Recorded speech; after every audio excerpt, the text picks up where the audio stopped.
বিচারপতির বাংলো থেকে বিপুল টাকা উদ্ধার, আর এ নিয়ে সোমবার সংসদ গরম। কক্ষের বাইরে এবং ভিতরে সরব বিরোধীরা। পাল্টা বিরোধীদের জবাব দিয়েছে বিজেপি। শাসক বিরোধী দুপক্ষের সঙ্গে বৈঠক রাজ্যসভার চেয়ারম্যান জগদীপ ধনখড়ের।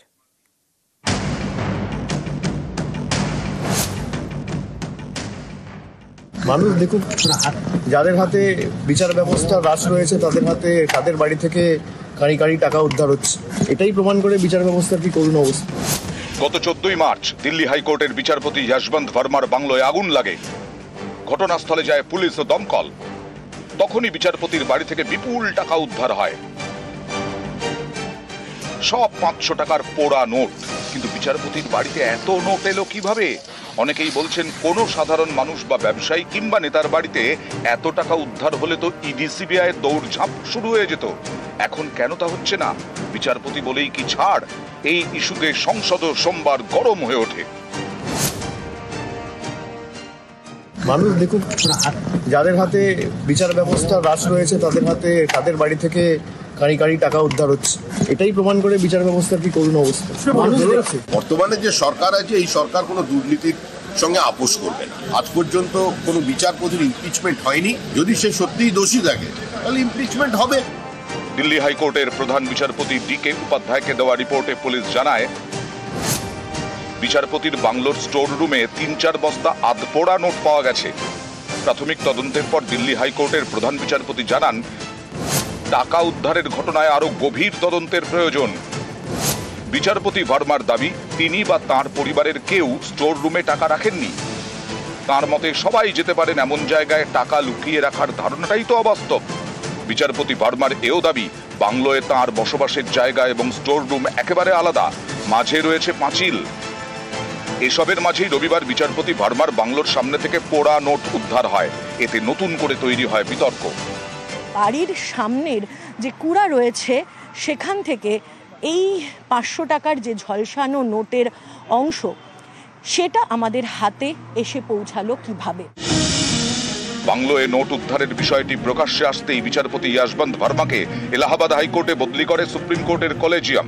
এ নিয়ে অনেকেই প্রশ্ন তোলেন, আধপোড়া নোট উদ্ধারের ঘটনা চাপা দিতেই কি বিচারপতিকে এভাবে বদলি?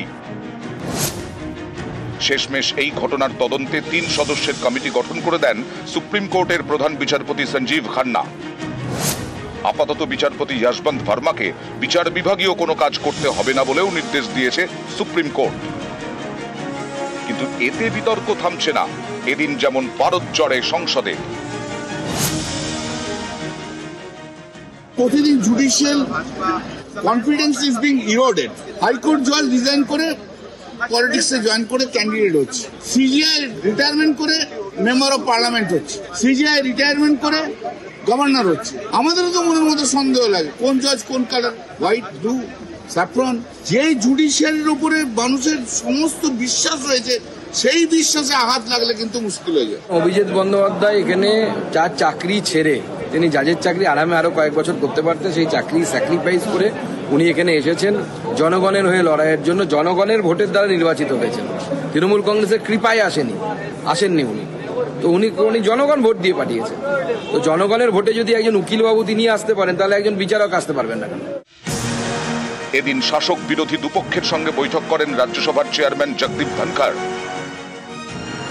বাড়িতে টাকা উদ্ধারের ঘটনায় বিচারপতির বিরুদ্ধে এফআইআর রুজুর আর্জি জানিয়ে দায়ের হয়েছে মামলা। সুপ্রিম কোর্টে জনস্বার্থ মামলা করেছেন ম্যাথিউজ নেদুমপাড়া নামে এক আইনজীবী। সব মিলিয়ে প্রশ্ন উঠছে বিচার ব্যবস্থার উপর, প্রশ্ন তুলছেন বিরোধীরা।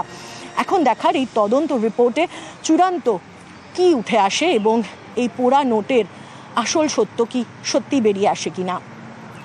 ক্যামেরা পার্সন আপু পাঠকের সঙ্গে মৈত্রী ভট্টাচার্য, নিউজ 18 বাংলা, নয়াদিল্লি। আরজি করে ধর্ষণ নাকি গণধর্ষণ? মূল অভিযুক্ত এক না একাধিক? তদন্ত কত দূর এগিয়েছে? সিবিআই এর উদ্দেশ্যে এরকম একের পর এক প্রশ্ন কলকাতা হাইকোর্টের। তারা সিবিআই এর জবাব তলব করেছে, কেস ডায়েরিও চেয়েছে। শুক্রবার পরবর্তী শুনানি।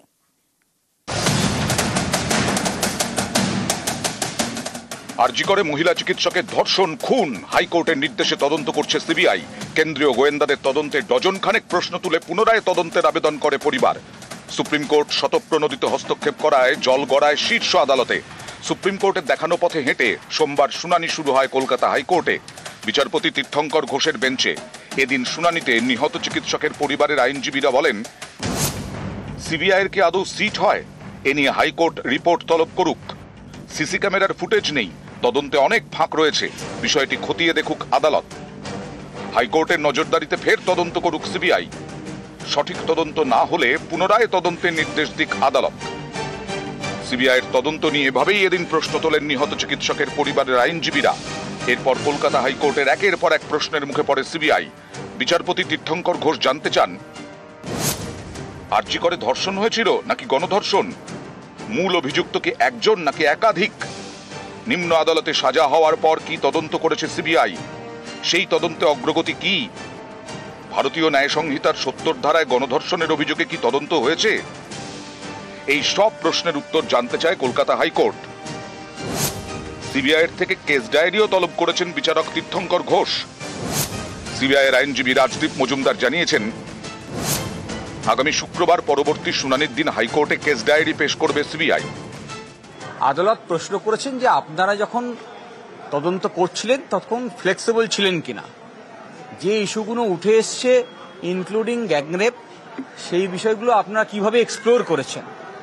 রিপোর্ট ফাইল করুন, কেস ডায়েরি নিয়ে আসুন। গত বছরের 9 অগাস্ট আরজি করে মহিলা চিকিৎসকের দেহ উদ্ধার হয়। কয়েক ঘন্টা পর গ্রেফতার করা হয় সিভিক ভলান্টিয়ার সঞ্জয় রায়কে।